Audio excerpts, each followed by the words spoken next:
All right, guys, how you doing? Oh man, that was like the audible equivalent to a golf clap. How you guys doing? All right, a little bit better. So I am John Hill. I am currently the network catalyst at Techstars. We're an early seed stage accelerator. I'll go a little bit further into that in a second. Prior to this, I was the higher education evangelist at LinkedIn. Love cool job titles. But I want to start with kind of where my story started. What I'd love to do in this 25 minutes is just take you a little bit through relational networking and some of the ways that you can utilize it to act as both a lottery ticket, find the right relationship at the right time for the right opportunity, and to mitigate risk. So essentially use relational networking as a safety net. I always love starting with the end in mind. There are 3 takeaways that I want you guys to take out of this presentation. Number 1, build a network before you need it so it's there when you do. Number 2, build a quality relational network, not a quantity relational network. And number 3, dream big. And that's become a bit of hyperbole for folks, but I do believe that you can pretty much access anybody you need to access for opportunity if you know how to navigate relationships effectively. And I'm going to go deeply into that. But I'm going to start with my story and where I started to get into communities, which was about 10 years ago. I was the director of alumni career services at Michigan State University. It's the furthest thing from this stage right now.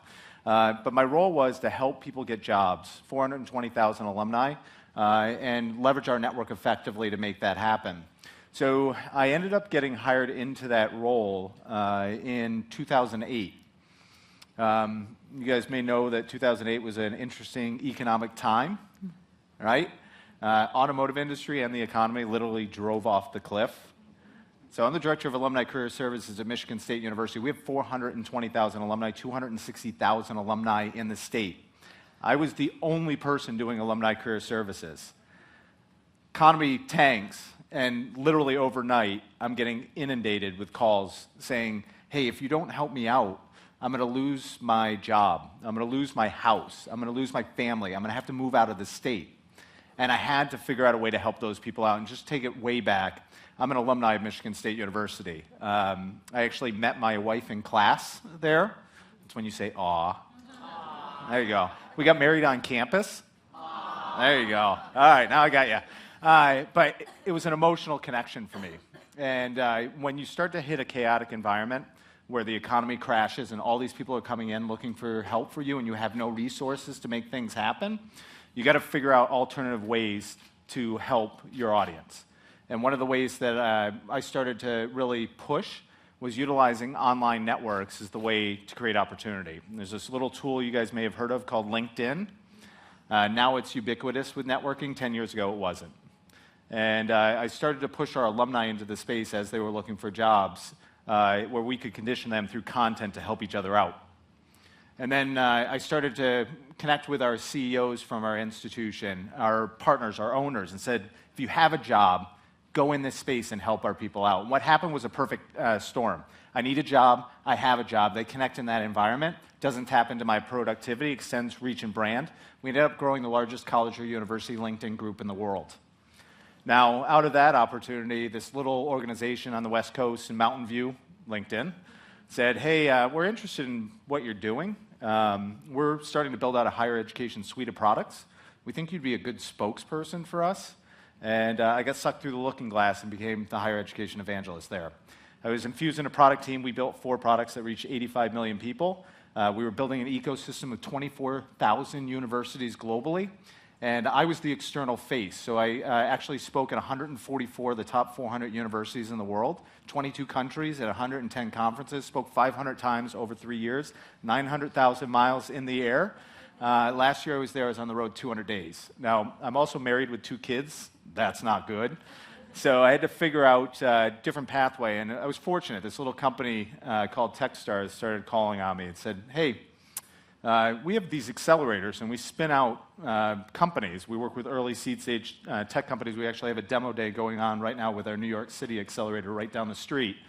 And what happens is we take these companies through 12 weeks, surround them with mentors and investors, try to help expedite their success patterns of their companies, and then spin them out in the world, but we don't have any support long-term with them. We want to build an alumni network. In fact, we want to build the largest, most robust entrepreneurial alumni network in the world, and we think you're the guy to do it. And I said, I'm in. Love that. So I ended up moving from Mountain View, San Francisco, to Boston. So I'm right up the street. Don't hold it against me. I love New Yorkers. Got nothing wrong with you guys. I worked to build the largest network that I could around our alumni. And one of the tools that we use still heavily is LinkedIn. And one of the things that I know about all of you is you're likely on it. By show of hands, how many of you are on LinkedIn? But you're not on it strategically. There are a ton of good value items within this platform that LinkedIn does not do a good job showing. Former spokesperson, I was the lead walkthrough specialist at LinkedIn, and I can tell you that our UI UX sucked. Flat out, it's got trouble, definitely, I agree. But what's in here, the data that's available, is amazing. And if you know how to access it effectively, it can be highly powerful for you to get into where you want to go. So I'm going to do some walkthroughs with you guys. Start with how I started utilizing LinkedIn, which was essentially as an online Rolodex. And by the show of hands, how many of you know what a Rolodex is? All right, there's like a line of demarcation on age with that. For those of you who are under 30, there was this little thing we used to put in your phone. So you'd slot your business cards in A to Z, you'd flip it out. Somebody left their job, you had to chase them down, get their new business card, write your notes on, and slap it back in. It's like a woefully inefficient way to manage relationships. And the cool thing about LinkedIn is it became kind of a panacea for that. It was a digital update of those contacts that you had. Now, about 3 years ago, they took it a step further, and they started to showcase insights into your network. Ways that you could see things that were happening with the folks that you were intimately connected with. And so if you pop into connections, this little area is going to pop down highlighting 5 things. It's going to highlight birthdays, which I don't really utilize on here, but the other 4 I do. It showcases people who have new jobs, people who have been mentioned in the news, people who have moved from one location to another, or people who have had work anniversaries.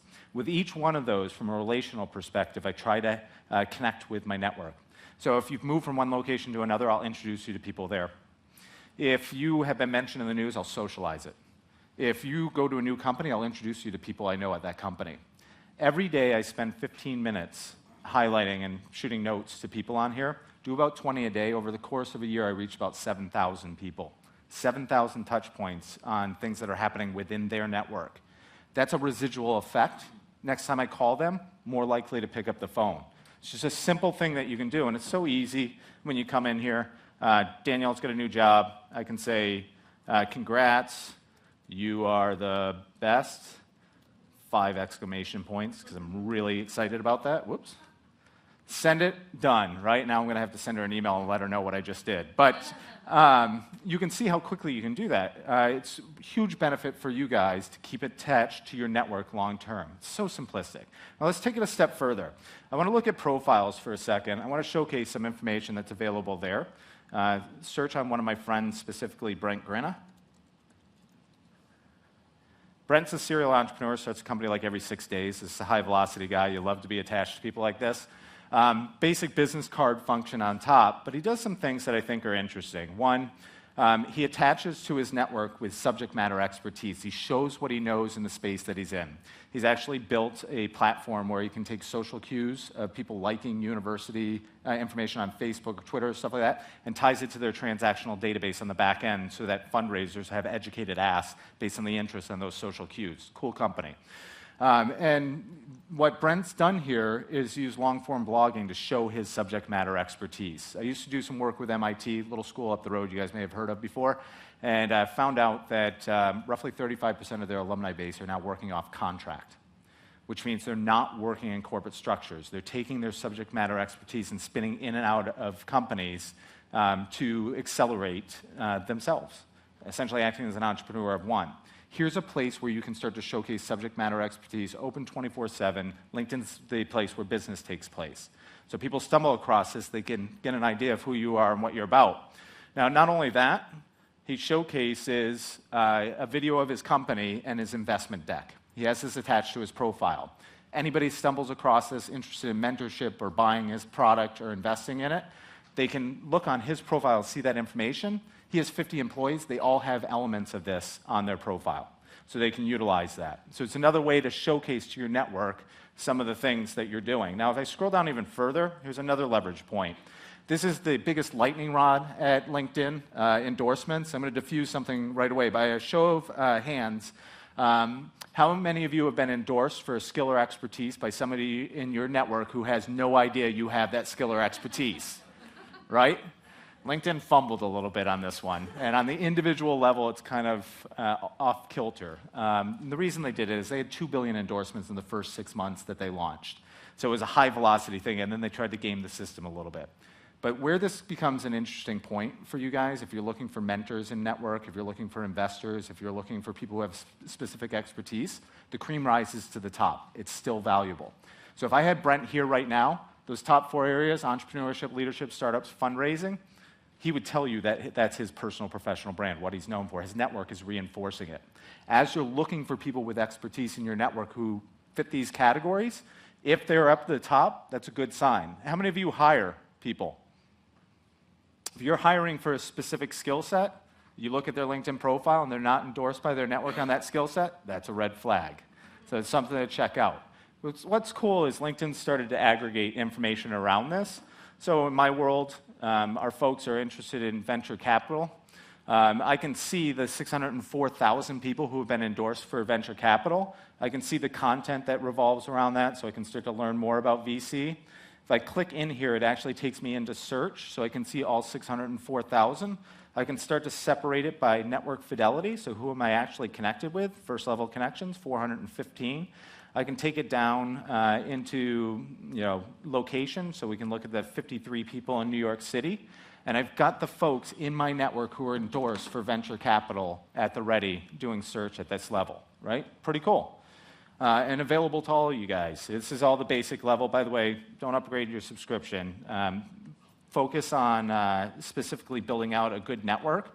When you get to that point and you feel like comfortable in here, there are some value adds to upgrading subscription, but what I find is most people don't know how to effectively use this tool at the basic level, so don't advance it to the next level.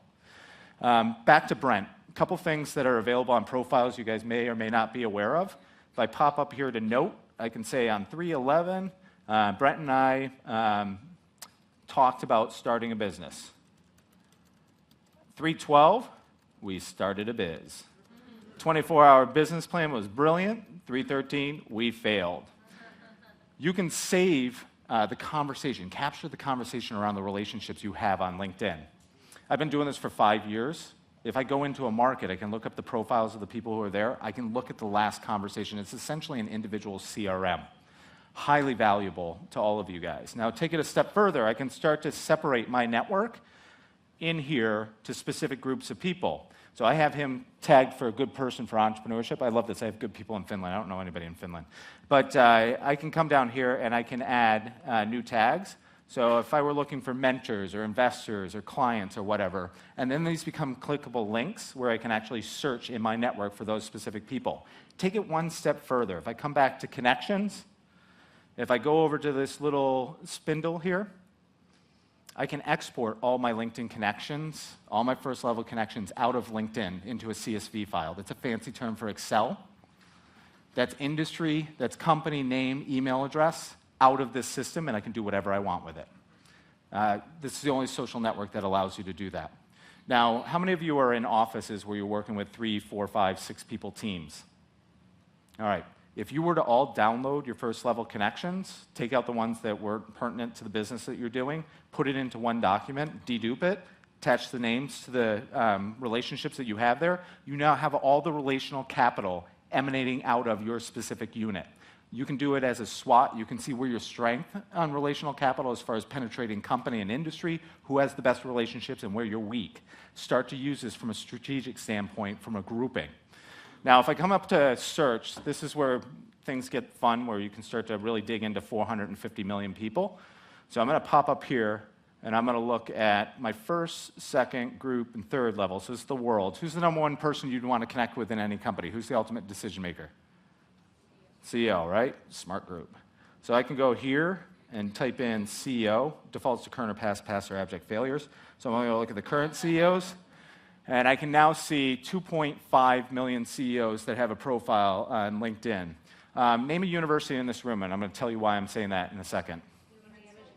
University of Michigan. I'm an MSU guy. Come on. All right, I'll do University of Michigan. So I pop down here, University of Michigan. Do a search. I have the 6,000 people who graduated from U of M that are CEOs that have a profile on LinkedIn. Name a city, any city. Detroit. I should pick Detroit. I'm actually going to pick the zip code I know off the top of my head. Some of you guys may have seen this before. Located in or near, let's see, 90210. All right. So now I've got the 340 people who are within a 50-mile radius of the beautiful people and how I relate to each one of them. Connection of a connection. A lot of those are second-level connections. Think about what I just did. In 30 seconds, I just showed you how to break down 450 million people at a level that can help you out with an affiliation that you share by a geography that we define. That was the passion of Fortune 50 companies 10, 15 years ago. They could build out databases, parse out information at this level. Access to that information is now in the hands of the individual. That's a shift in access to data. Helps you navigating relationships. And better yet, the relational connectivity. Say you and I are connected on LinkedIn, first level connection, you're connected to her, second level connection. If I asked you, we know each other well, say we built relationships on one of 4 affiliations, we're friends and family, went to the same university together, shared work experience, volunteerism. If I asked you to connect me with her, are you likely to do it? Yeah. Are you likely to respond back based on your personal relationship, right? That triangle, highly powerful. In fact, what's your name? Tammy. Tammy? Give Tammy a round of applause. She's the most valuable person in the room right now. She's a connection of a connection. It's called a weak tie. 85% of job opportunities come out of her. It's not who you know, it's who they know that opens up the job opportunities through relational networking. Simple amplification of numbers. 100 people here, 10,000 people here. Now, you heard me play off affiliations real quick for friends and family, university, shared work experience, and volunteerism. University affiliation is the most underrated affiliation out there. You do not leverage it enough, I promise you. Name another university in this room, not U of M. UC Davis? What was that?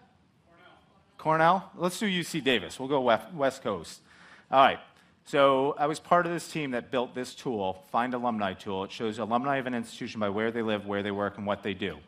It's based on the university you're attached to. So I can look at, let's see if Davis comes up.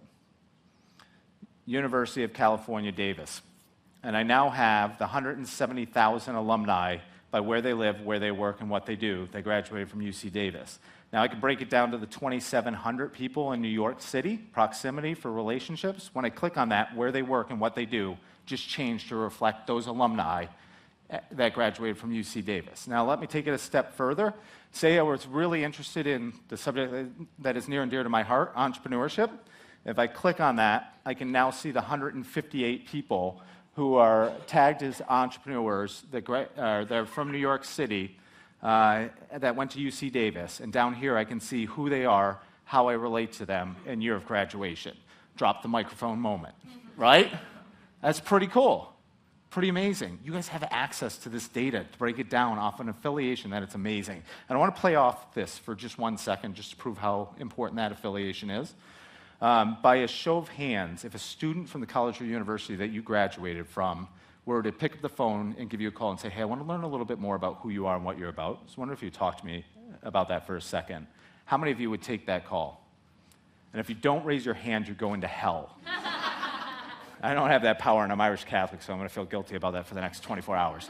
But point being, like the vast majority of you raised your hands. In relational networking, one of the most important things is play off affiliation to increase the chances that somebody would pick up the phone and give you a call. And that is a powerful affiliation to play off of. Give me one more university. I got a minute and 20 seconds. MIT? Yeah. Did I see Indiana? Somebody keeps calling Indiana. All right, let's do IU. JT Forbes, your alumni guy, is awesome. So if I come down here,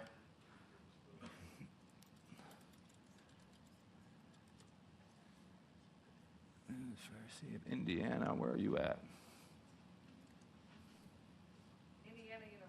Oh, that's why.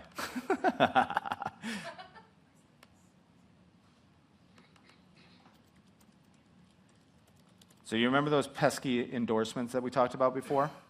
They're all already categorized by institutions. So here's 234,152 people. By the way, Tony Conrad's a superstar. He's one of my buddies, True Ventures, good guy.